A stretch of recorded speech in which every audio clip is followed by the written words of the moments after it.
How's it going, everybody? Welcome to our Week 8 weekend review. In this review, we will go touch on the Thursday night game because unfortunately, well, not really unfortunately, my man was throwing a Halloween party on Saturday night, so he kind of We're enjoying the holidays this He was weekend. enjoying the holidays, so we did miss an episode. So we'll come back to We're going to touch on that Thursday review real quick, and then we'll get right into all the games that happened on Sunday and Monday.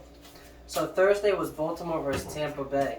And it was a game in which Tom Brady and the Bucs really needed to have this win, but Baltimore was able to win 27-22. The Bucs had a 10-3 lead going into halftime. It was a slow game, it was a kind of ugly game, but the Bucs were winning it. And then the Ravens just came out in the second half and kind of took this game over. Brady almost made a comeback. He was definitely trying his ass off, but the Ravens looked much better in the second half of this game. I think unfortunately Tom Brady, one of his worst enemies in the game was the rest of the team, especially in the fourth quarter. There's constant penalties. On the last couple of drives, he's given it everything he got, trying to pull off his Brady miracle, and it just kept, these guys, offsides, holding, drop pass, bullshit, non-catch, there's all kinds of problems in that game. I feel bad for the guy. This is one he probably should have won.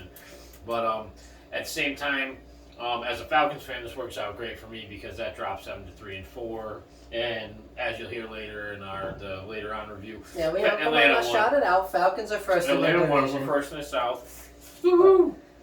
But in other news, this isn't really about that game, but what happened this couple days ago was Baltimore acquired Roquan Smith from the Chicago Bears for a second-round pick, I believe, which was actually a huge move. It's going to be a big improvement to Baltimore's defense. They already have some good corners. They got some good D linemen. They're trying to make a complete defense, almost like they had in the past. And then if they have enough offense out of Lamar, they're trying to make a real push for the Super Bowl here. Do you think that this makes them a Super Bowl contender, picking up an elite defensive player like this? I think we'll see how it works out in their situation. He is leading the league in tackles. With 83 tackles, and he's definitely a force to be reckoned with on the field.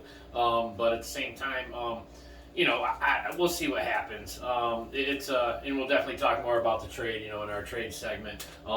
There's a whole bunch this week. Trade deadline was on Tuesday, so. There's a whole lot of action. We're going to be doing a trade segment a little later you can look for. But as far as the Thursday night game goes, just a shame the way it played out. Sucks for Tampa because they are a very heavily talented team that just doesn't, isn't able to really, you figure it out right now. Before we move on, I just want you to take one more quick take on this. Baltimore, make this a fast one, but Baltimore, their offenses look real good in some games and they've also looked stale in other games. What do you think their problem is consistency? Do you think it's because Baltimore doesn't have a true number one running back, or do you think Lamar doesn't have the targets on the outside? I think Baltimore's missing a high-end receiver. I know right now they have Bateman and they have Mark Andrews. Mark Andrews is a really good replacement for a number one wideout because just like Kelsey, he can be that guy, or Kittle's that's that number one receiver. And Bateman's kind of just a speedster. You get him downfield. Yeah, but I think you're without... Lamar's a run-first quarterback, and he always has been. And I know Harbaugh's dealt with it, and he's also done his best to try to teach him to look for his targets. But when you have guys you can't count on, you're automatically going to revert back to your roots. And, that's one of the reasons, he's dropping and running, and the problem is in the beginning of the season, you have the energy for it, your body isn't taking beatings, and it starts to wear down on you. It's mid-season. He can't be, you know how many hits you have to take to run for 100 yards? If you're Lamar Jackson, a lot more than you're probably counting on. But again, we'll see what happens. It could be a good trade. Sometimes these defensive trades work out for teams. Baltimore's number one in their division, number one in the AFC. They are. Moving on from the Thursday night game, though, we get to another London game. 9:30 in the morning. We have the Denver Broncos and the Jacksonville Jaguars. Jaguars are kind of like the home team. The home team, the technical home team of London. But the Jaguars ended up losing to the Broncos. The Broncos won 21-17 in a game that was kind of boring until the fourth quarter, and then there was some back and forth scoring. There definitely there's a lot of identity issues. I think on Denver's side right now. You came in. There's so many high expectations. The running back situations have been pretty much a juggling show back there. They're bringing in different guys every single week, and it's just not working out. And they keep falling back on Melvin Gordon, who, was pushed to the back end of things at the beginning of the season. And now, you're stuck dealing with a jaded running back who, you have to lean on, and it's not working well for them. Jacksonville, on the other hand, NTN had an amazing game. Lawrence really couldn't get the passing game going. I hate to say it because I'm an Indianapolis Colts fan, so my team plays in the AFC South. Jacksonville looks like they're forming a really good team. They're starting to find their identity. The team's not quite there yet, but they're putting those final pieces in, trying to figure it out. The offense has looked really good at times this year. The defense has played well at times this year. They don't have a good record, but they look like a team that's starting to have like this.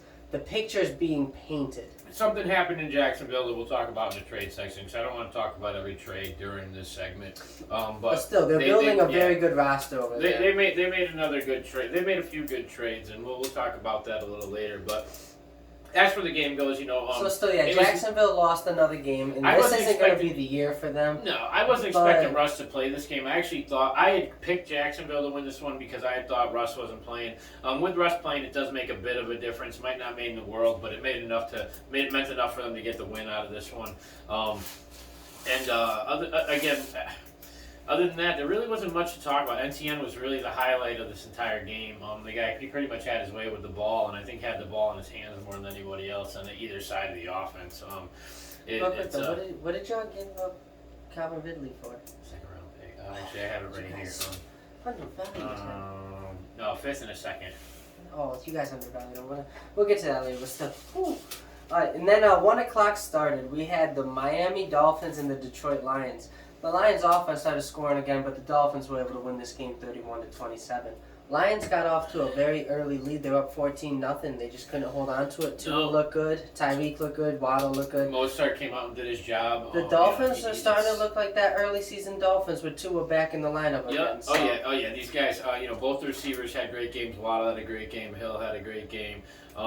Again, Mostert had a solid game. I mean, he didn't blow for 100 yards, but he had, he caught like 3 or 4 passes. He rushed for over 50. Detroit's got a good backfield though. Jamal Williams filled in well, and with Swift coming back. Swift is back, and Williams actually still got the rushing touchdown in the game. Well, Swift isn't 100 yet. He's coming back, but he's getting there. Yeah. It'd be nice to see St. Brown kind of come back the way he started out the season. He really hasn't been the same kind of guy the first couple of weeks. But it was a good game. I mean, you knew this one was going to be a high-scoring game. I was lucky enough to pick Miami in this one. I had 35-24. It was one being 31-27. I knew the teams are going to score. It's just Detroit doesn't seem to have much going on in their defense. And again, they've definitely done something that we'll talk about later. Come the trade segment. But there's an issue there in Detroit too. They made a questionable call. But moving on to the next game. The next game was, I'm a Falcons fan, and this game scared the shit out of me. But it was Atlanta, Carolina, and we wound up winning in overtime. Yeah, in overtime, 37-34. I think it scared the shit out of them because Carolina probably should have won this game twice, and the Falcons fans should be happy because they're number 1 in the division.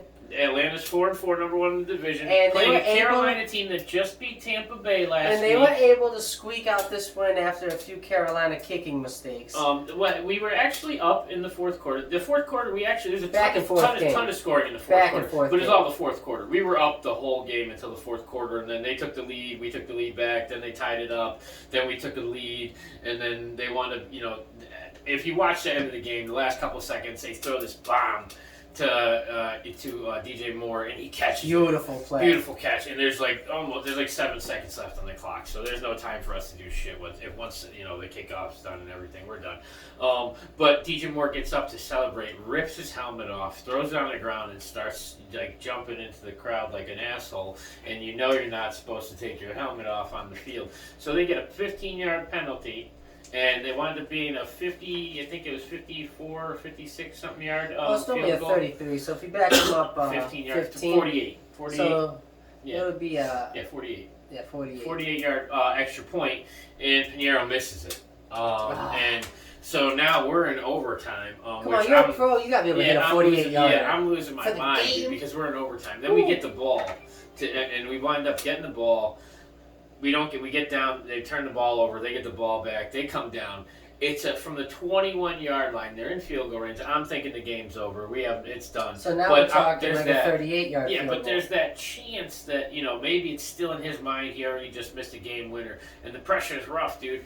And sure enough, this guy comes out and shanks the shit out of this kick. and we wind up getting the ball back. We were able to get, Mariota was able to get us down with a couple of plays into field goal range. We didn't even wait till fourth down and third down. We kicked it just in case there was any issues or anything like that, and we wound up kicking it through the uprights and taking the win. Congrats to Young Hoku. Congrats to Mariota for hanging in there in a game where he really needed to step up in the fourth quarter to keep us in the lead. And on top of it, DJ Moore did have a good game. Carolina looks like a better team without McCaffrey and Robbie Anderson. And this is one of those things that it's funny because it happens to a lot of teams. When you have a player that's so talented and so able to do so many things in your offense that you start to mold the entire offense around one person. If teams start to figure out how to deal with that, even if there's productivity individually, the team itself can't win.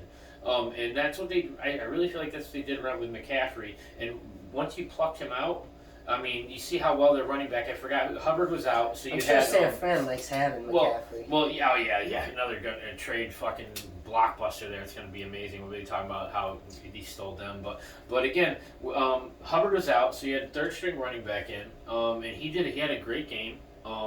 They weren't able to hang on to the win, but Carolina looks like a better team without their superstars because they're changing offense up. I'll say good win for Atlanta. They're number one in the division. Enjoy it. See how long it lasts. See if they can surprisingly take this division.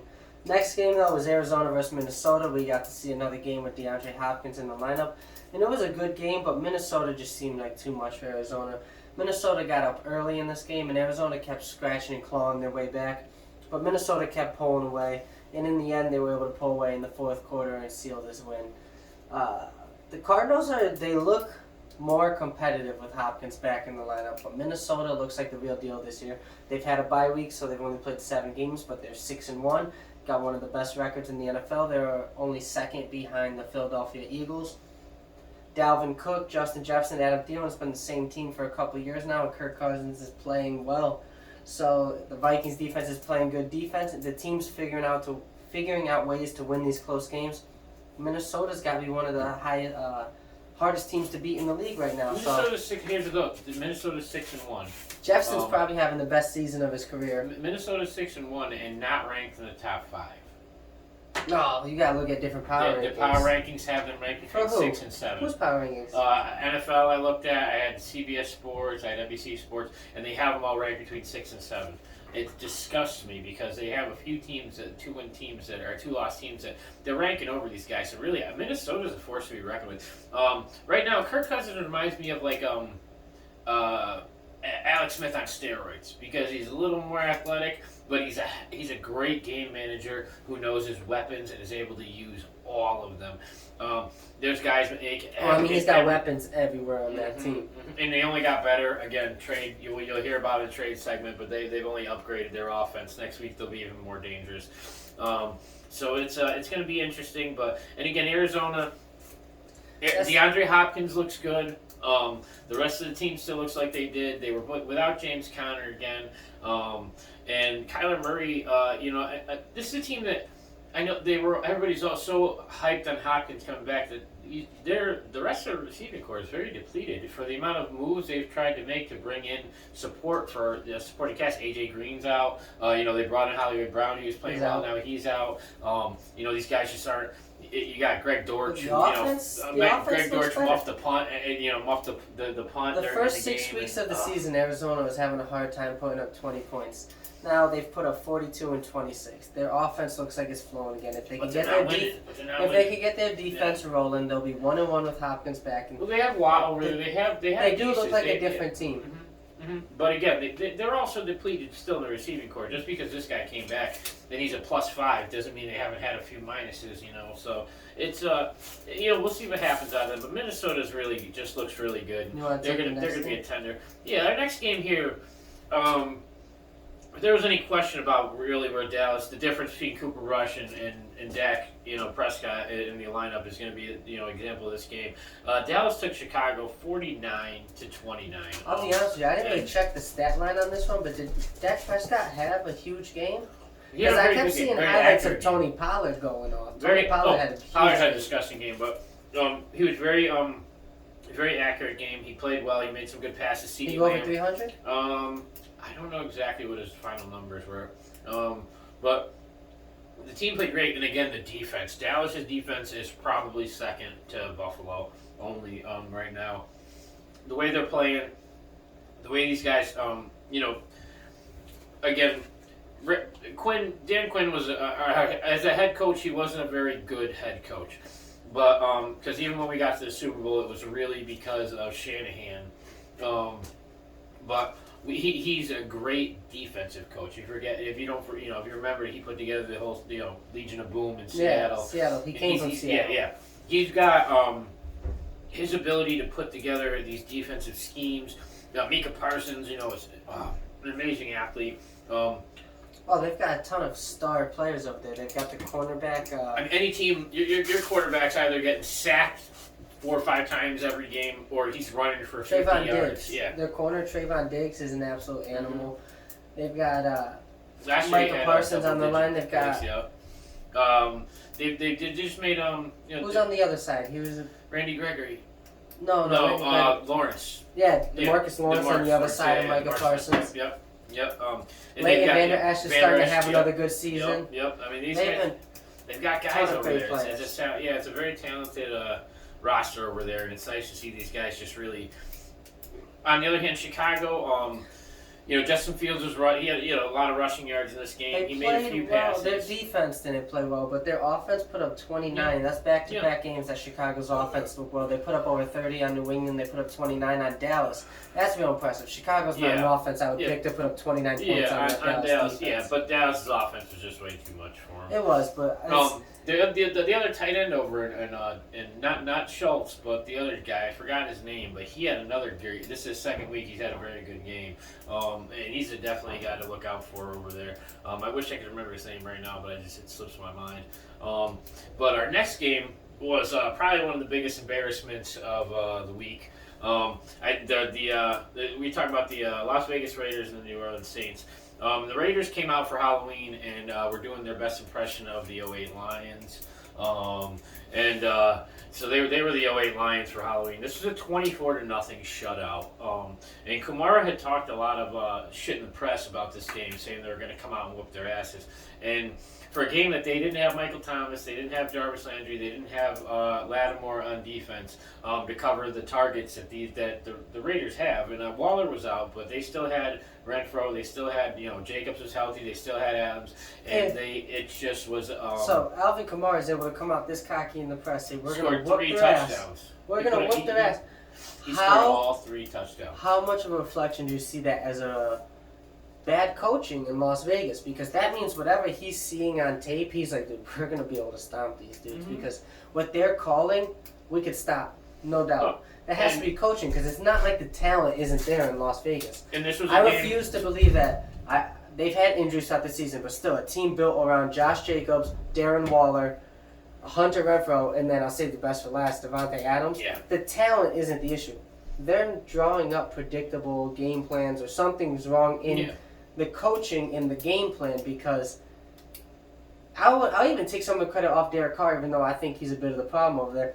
The game plan has to be too easy if someone before the game is going to say, we'll stomp these dudes, and then go out and prove it. Yeah. It's kind of embarrassing, especially because, again, you have New Orleans who's coming out with the Red Rocket again. Jameis Winston was healthy, and he was listed as a backup. They're going with Andy Dalton because he's putting more points up and more yards and points per game up. But the offense, again, they're still out, with the exception of Olave. They're out their entire receiving core for the most part, and they're still able to. Kamara put up all 3 touchdowns. This guy, he did not stop. They can still take the NFC South. It's a wide open division. It's tough down there. They're 3-5 with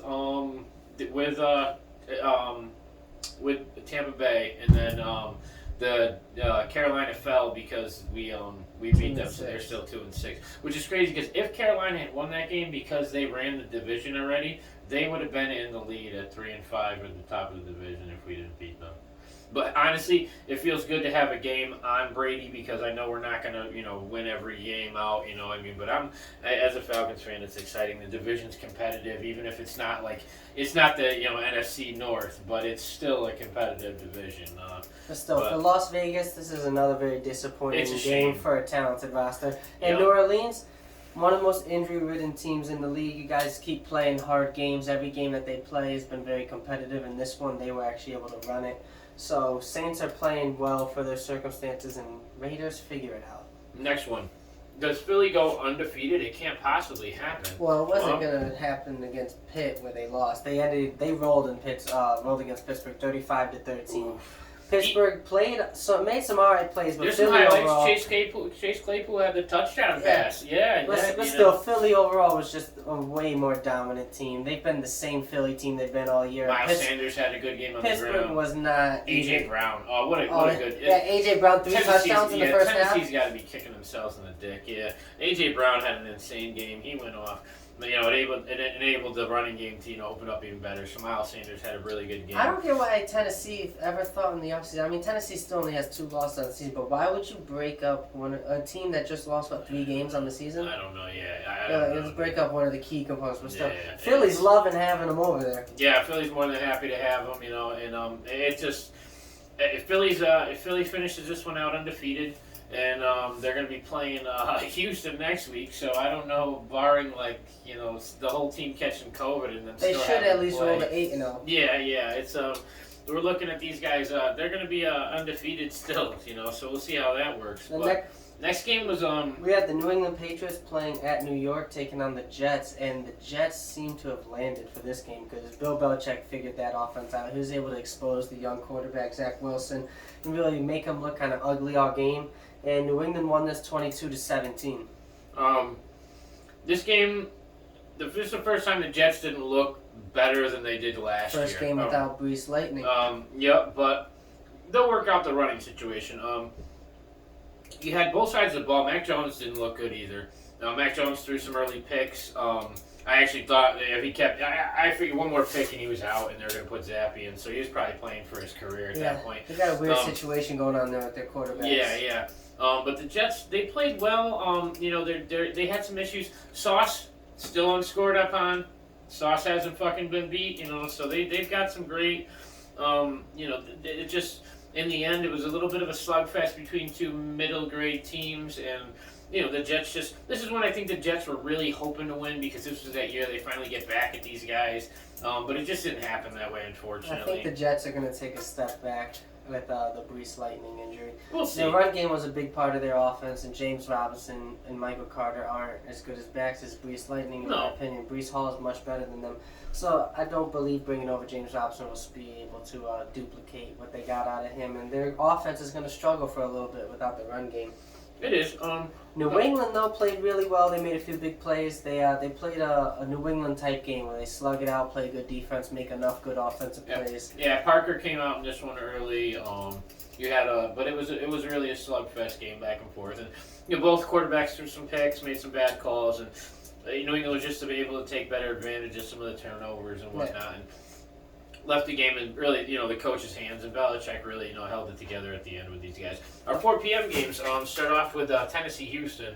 This was another ugly game. Yep. It was very low scoring. Tannehill was out in this game, so Malik Willis played. Yes, the rookie made his debut.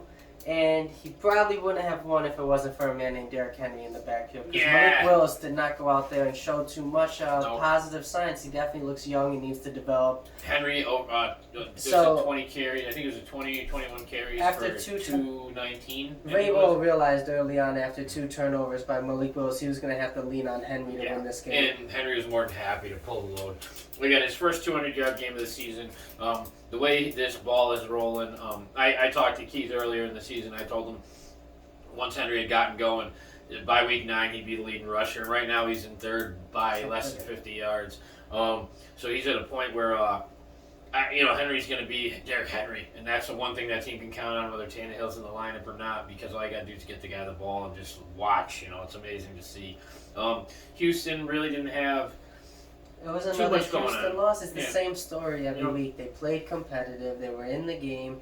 They made some mistakes in the fourth quarter that they couldn't win a close game. They've been in a remarkable amount of close games for a team that has such a bad record. And here's the other thing: is a trade deadline came and went, and Houston's one of those teams that has a lot of money available because they don't have anybody signed a real contract. They can't bring people over in trades until they have to build their core first. They don't really have their core built. They didn't make a single move. It's so terrible. No, that's not terrible at all. They're already at ground zero. They don't have any value pieces to move. Who on that team can they really move? They've already gotten rid of everybody. There's a lot of teams that would be happy to move guys just to get out from underneath their contracts. I mean, we did it with Deion. So why would Houston want to just waste their money like that? If you get the right guys, that's what the thing is. You like to believe that with these Brandon Cooks was available, but his contract's $9 million on the year. They've got to build their core first.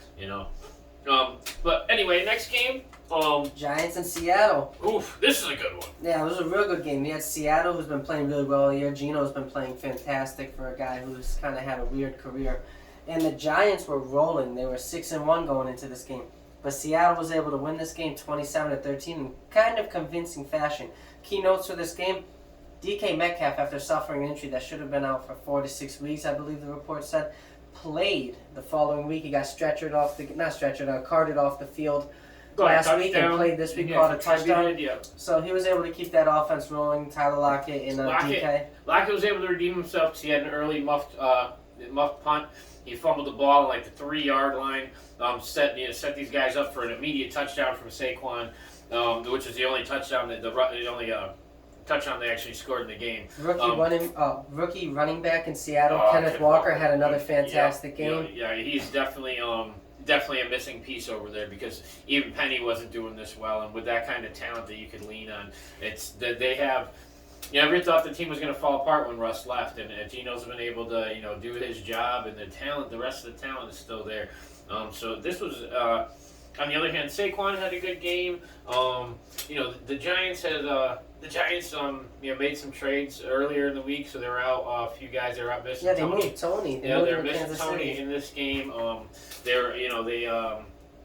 It was kind of it wasn't the kind of game the Giants have been playing, but it was.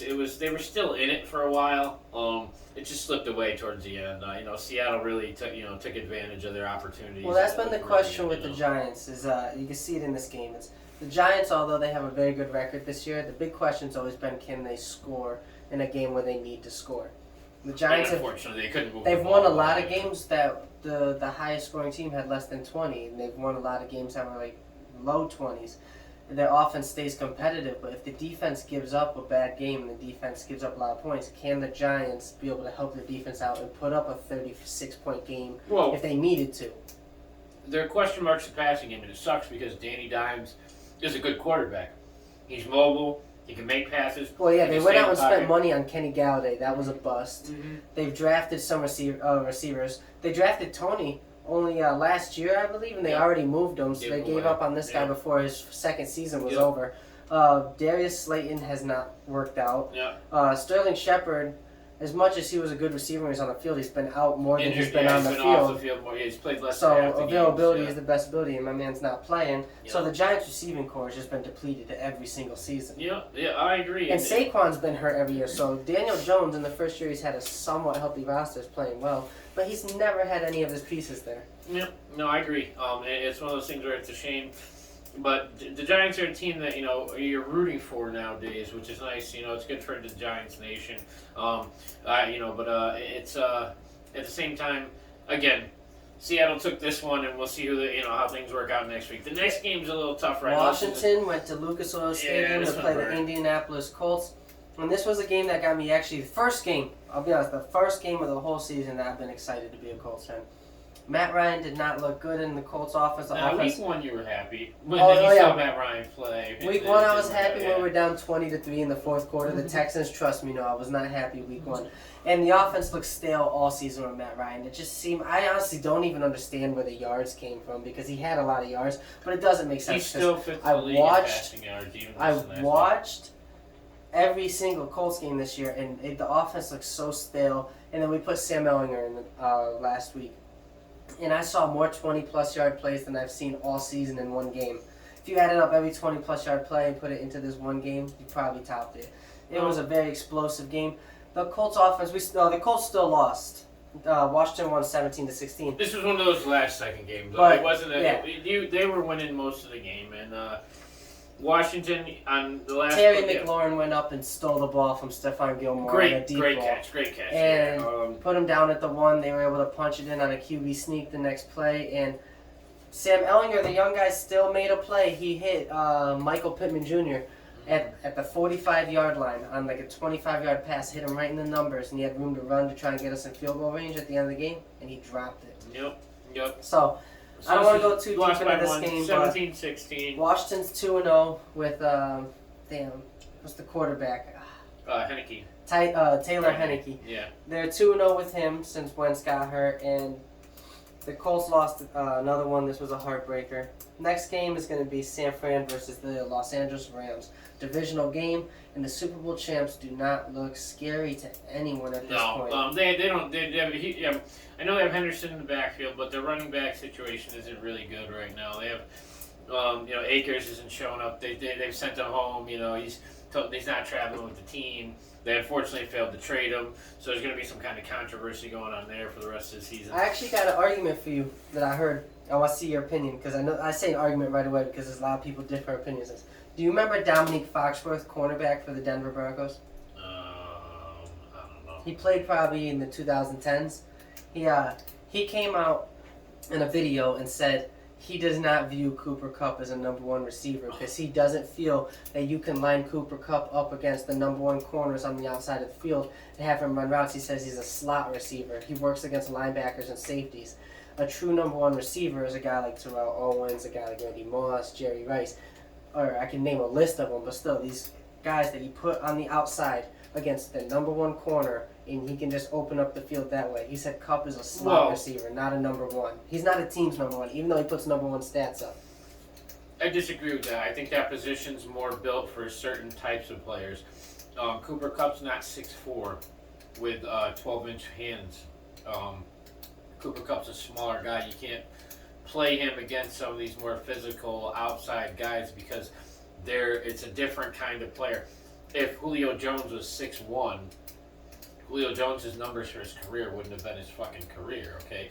But working with what he has, he's still on the field, hands down, one of the best receivers playing the game right now. If you lined, one of these guys up, any slot guy up on the outside. Do you think a slot receiver can be the number 1 receiver? Oh, yeah. The guy just tripled. He's not really lined up at the number 1 position, though. To mention that as well, he did come out in this game. He was hurt, and he did come out like mid-game with an ankle injury, but I think he's day-to-day. I'm not sure. But again, I think any guy who's putting up the numbers he's putting up, he's still being guarded. He's still being defended. And some of these linebackers cover just as good as DBs do. There's plenty of good coverage linebackers this guy's still facing. And linebackers are even a little bigger and more physical, dude. The hits are a lot fucking harder. You got to think that mentally. You have to factor in the fact that this guy's thinking about getting his ass destroyed every time he gets the ball. Where some of these out routes, these guys never even get touched. They get to run out of bounds, and fucking if lucky, they get tapped on their back or something. I think these slot receivers is a much tougher, what you miss in size, you make up for in these guys' ability to take the beatings they do to make the plays, the catches, and any guy that the team can rely on the way that he's been there for the team. He clearly deserves all the credit that he's getting. Either way, though, the Rams' offense looks stale in this game. Christian McCaffrey got the triple crown for a game. He rushing touchdown, receiving touchdown, and a beautiful passing touchdown to Brandon Ayuk. Dime pass. It's like a 30-yard pass. It looked beautiful. Put it right on him. San Fran's loving the trade they made last week. They kind of worked McCaffrey in a little bit. He got a few touches. They really let him go this week, and it's showing that this. Debo, you didn't even notice Debo didn't play this game. He was out this week. He's going to be out for a couple weeks. This offense can look scary. Nobody even noticed. I hate to say it. Not that Debo was missed. Not that he was ignored or replaced, but McCaffrey brings so much to the team. Probably the best running back that Kyle Shanahan's ever had to game plan. Such a versatile player. Devontae Foreman, the year that he was in, the year he was in Atlanta, had a great season.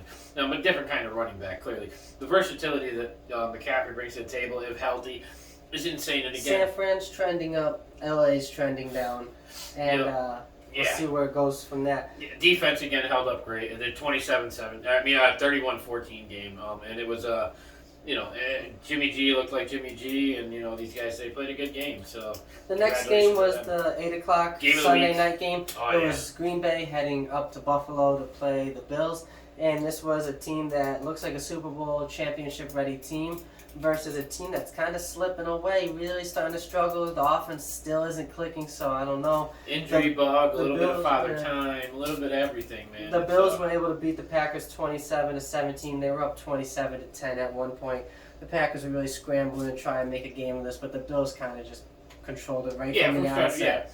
Diggs had a good game. These guys all. Oh Yeah, yeah, did you see Diggs getting in Jair's ear before coming out the The tunnel tunnel, before yeah. the game even And started? then they were going back What at was he each doing other. over there? That's not his tunnel. Getting in Buffalo Stadium, they all come out in one. Do they really? Yeah, it's the way it's set up. So both teams, the locker rooms enter right from both different sides. They were actually talking about it because normally they wouldn't. That's not the situation, but it's the way that stadium's set up. But great game. These guys went out. They did their job. Diggs went out there and murdered this guy. Allen had a great game. Buffalo's defense is clicking. Buffalo just looks like the team that's going to win the Super Bowl. They look like Super Bowl champions, and Green Bay looks like a team that won the Super Bowl 10 years ago. It's just tough. I think it was like 13 or 14, but close. Yeah, it was a long time ago, man. But they look like they're just not. The Buffaloes looks like they're aging and they're injured. In between the two, the only thing they really have to go is, the running game is still solid. Jones still had a great game. Which brings us to our Monday night game, though, in which we had Cincinnati taking on Cleveland.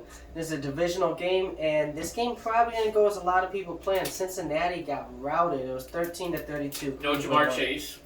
Jamar Chase was out for Burrow, but I think a lot of people still expected Burrow to be capable with T. Higgins, Joe Mixon, and Tyler Boyd out there, that he'd be able to get enough offense done. But Cleveland came out and their D-line looked like way too much for Cincinnati's O-line. The D-line was all over Burrow all Not day. only that, Chubb lost the lead, the rushing lead, on Sunday, but he took it back on Monday. He climbed back into the lead in rushing. Miles Garrett was all over Burrow. Garrett He sacked him a few owning this guy. times. Yeah, Burrow doesn't look good without Chase. T. Higgins had a good game. It's just not the same team.